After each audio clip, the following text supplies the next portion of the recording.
Hello, welcome back. Today, in today's how-to, we're going to look at how to do sellotape prints, which are quite cool.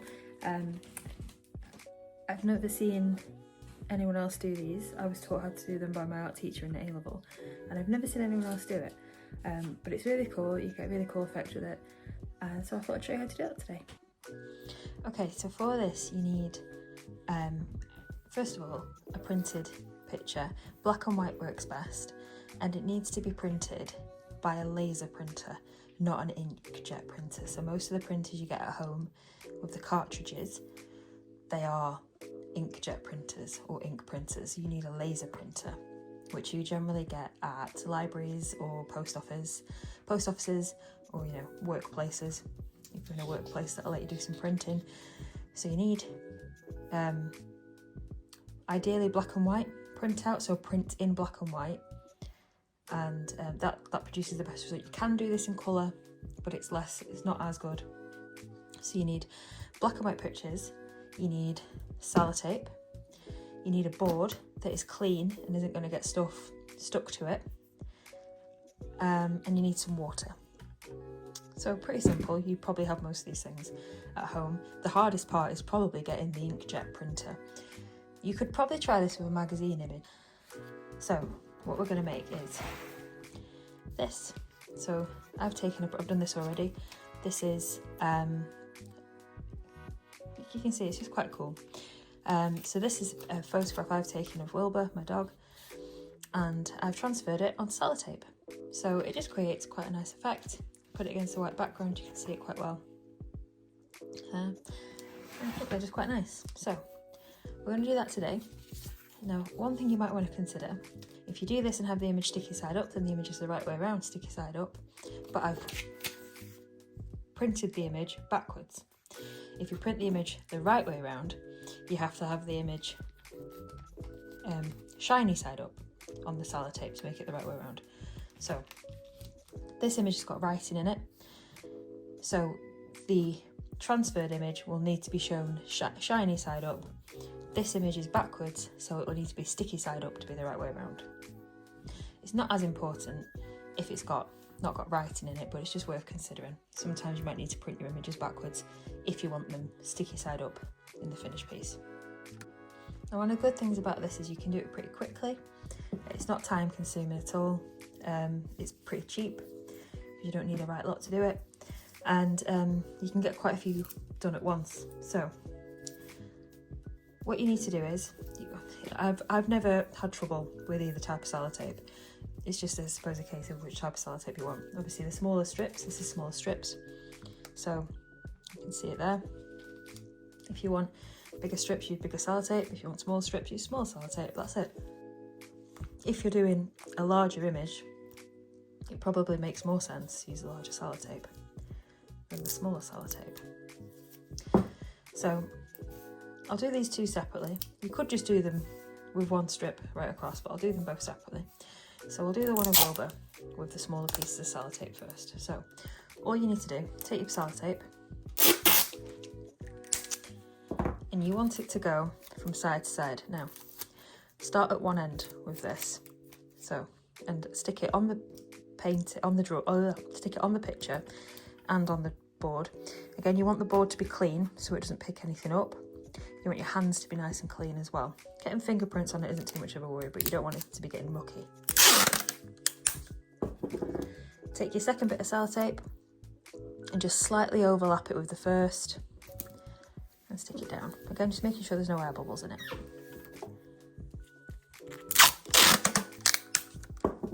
And again, just slightly overlapping the last one, and you do want it to stick down onto the board so that it all stays together nicely, and you just repeat that process until you've covered it.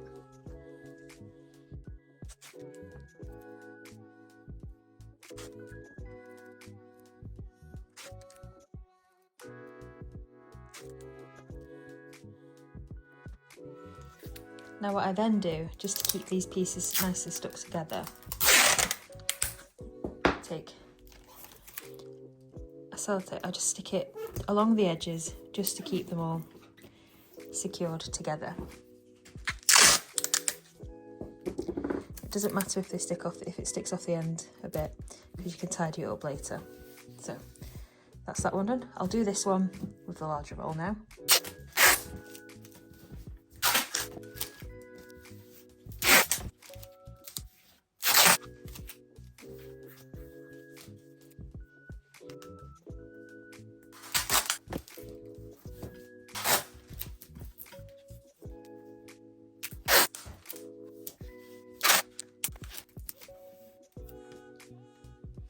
Okay, so we've got both pieces nicely sucked down. I've taped the edges.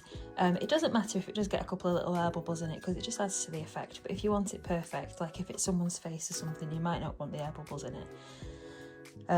You can squeeze them out. A bit of pressure, use a credit card or the edge of your nail. You can squeeze the air bubbles out if you want to. Okay, so we've taped them up. Now what we need to do is turn them over. So obviously if you just pull a piece of sellotape, it'll just pull all the tape off one another.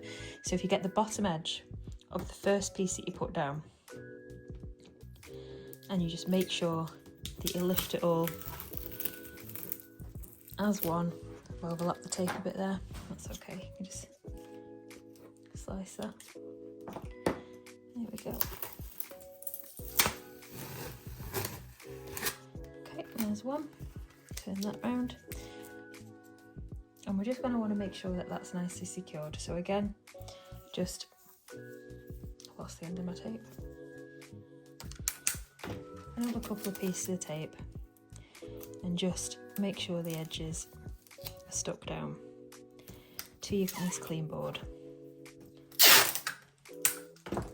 And make sure the image is down flat as well. You don't want it to be crinkled or loose. It needs to be nice and taut. Okay, there we go, and that's just so it's nicely stuck down and secure. And the other one, again, make sure you've got your edge of your first piece that you put down, and that's so that you collect it all at once. And this is partly why you overlap your tape as well, to make sure that it all comes up nicely. And again, flip that over. A big tape.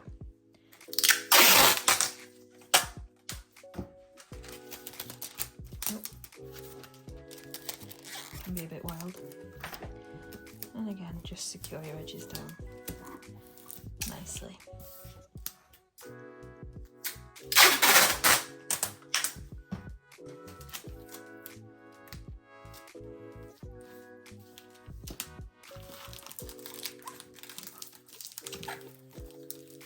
The bit doesn't need to be too tidy, just make sure it's nice and secure. You can tidy up a bit later. Okay, so now we've got the backs of the images. Yeah. So now what we're going to do, just give them a bit of a rub, make sure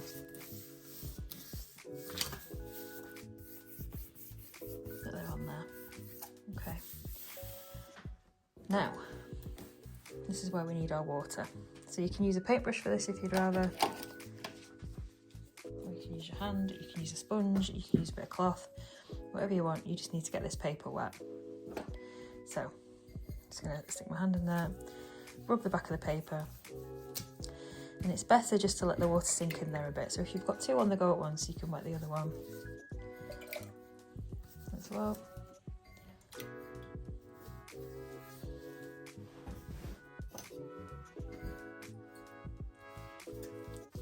And you do want the water to soak right through, so pop a bit more on there. And then just give it a half a minute or so to sink in a little bit. Okay, so that's sunk in a little bit now. We might need a bit more water on it later, but for now we'll just go for it. So the paper now should start to roll off if you give it a rub. Just a little bit of pressure, don't apply too much pressure to it. You don't want it all to scratch off, you want it to roll off. And if you work from the edge, you can actually roll it off in strips, a layer at a time. So the paper's in almost two layers, and you can roll this back layer off quite nicely. So I'll just work my way along, rolling this first layer of paper off.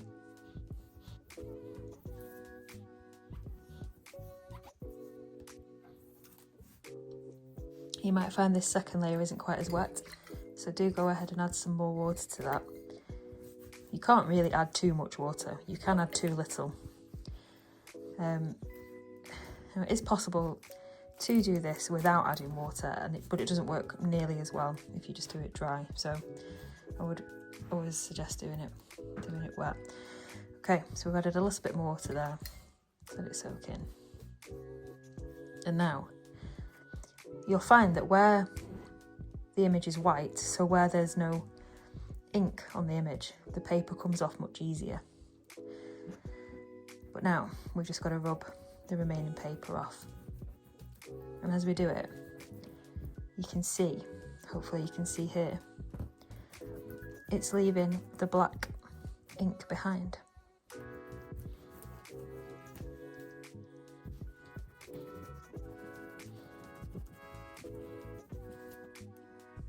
And again, you don't want to add too much pressure because you don't want to scratch the image off at this stage anyway. So just a little bit of pressure, just a tiny bit, just enough to roll the paper off. Your fingers can get a little bit numb if you're not used to doing this. I've done enormous pictures with this, and I did develop quite sturdy fingers off the back of that when I was doing that. So you should be able to see now, Wilbur's starting to appear. So it's against a green background, so it's not very clear for you, but in a second we'll have a look against a white background. So as I said before, where the image is white, the paper comes off really easily.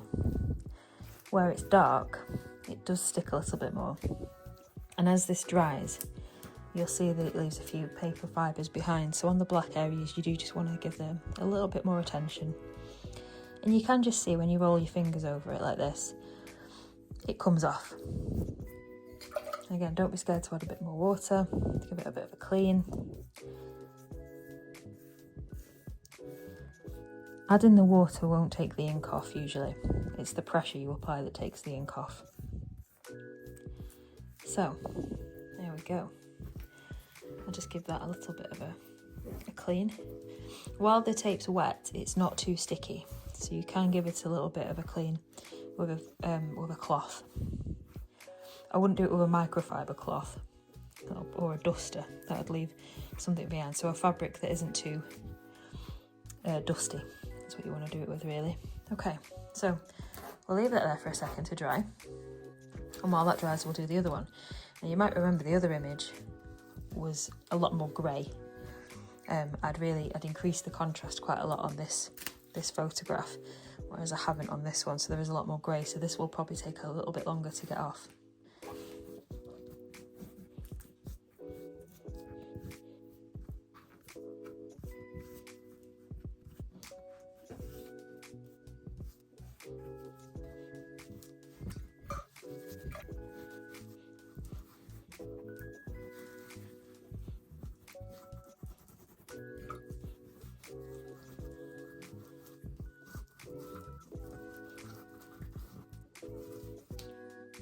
So you might be able to see something I'm doing here is using the sort of pulped paper that's rolled off just as almost like as a tool to collect the paper underneath as I'm rubbing.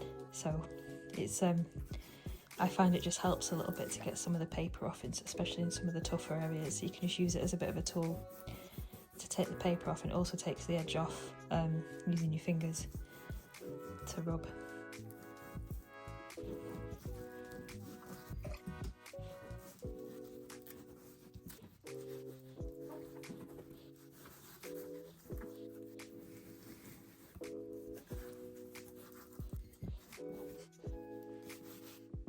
Now with these images that have a bit more grey on them, rather than just the black and white, it's sometimes worth using a cloth or something with a little bit of texture. Again, like the paper, just to help you out a little bit, and just to try and clean up the image as you go a little bit as well, because it can be hard to see sometimes what you've done and what you've got left. Now this is really coming on now, but again, just keep that paper wet, just so it comes off easier.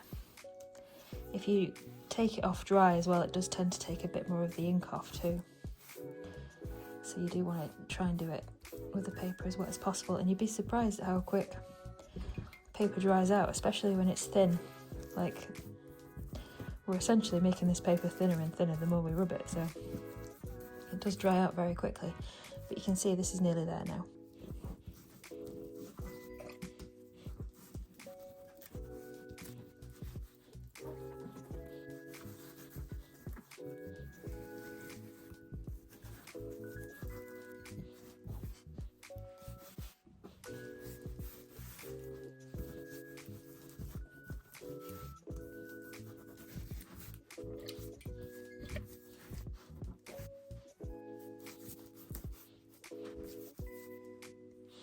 Okay, so I've got a lot of it done there. I am just going to let it dry a little bit because I do think there's a couple of fibres still on there.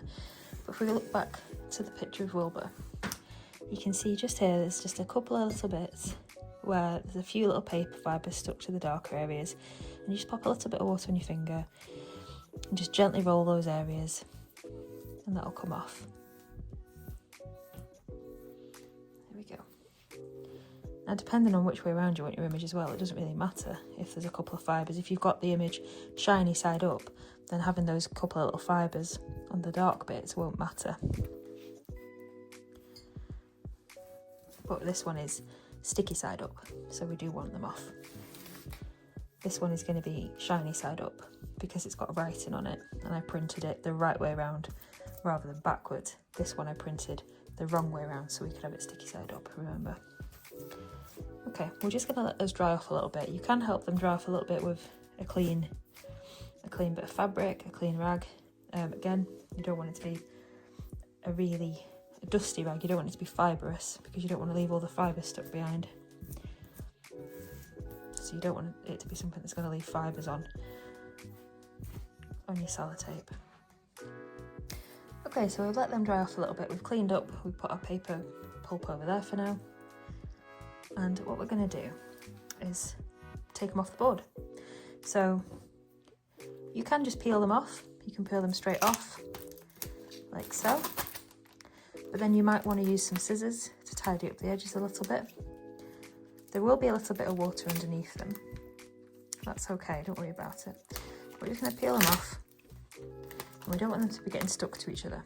So just pop them on a surface. This one that's the shiny side. We don't want to be putting it sticky side down onto a dirty surface. So I'm just going to pop that there for a second, just while we dry this board off.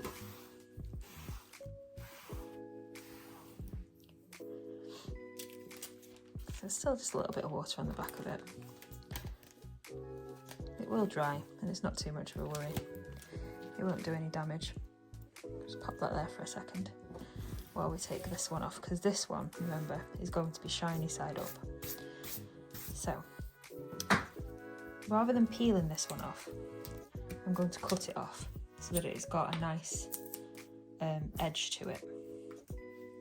And what I'm going to do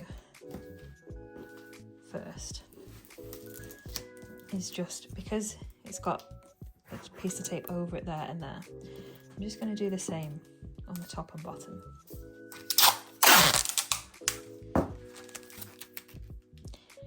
And that's just to give it a bit of a frame that we can hold it by.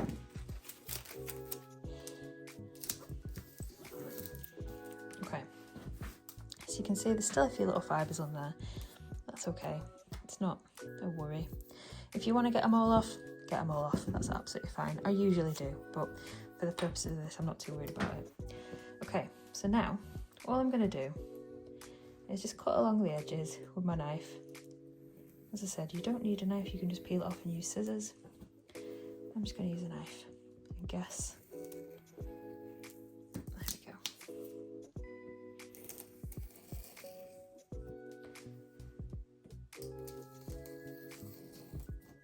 Okay.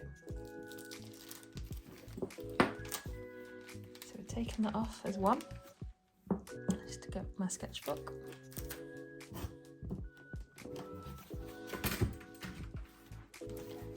So you can see this clearly. Give it a little bit of a dry in that top corner.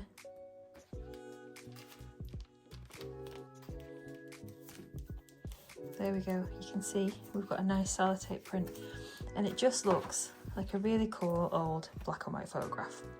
It does look quite good shiny side up, it makes it look much more like an old photograph shiny side up. You can see here, sticky side up is a bit duller, it doesn't have the shine, but I think it still looks really cool. If we put it that way around, you can see there, it's much darker because that's the side the ink was on. So it's a much clearer image.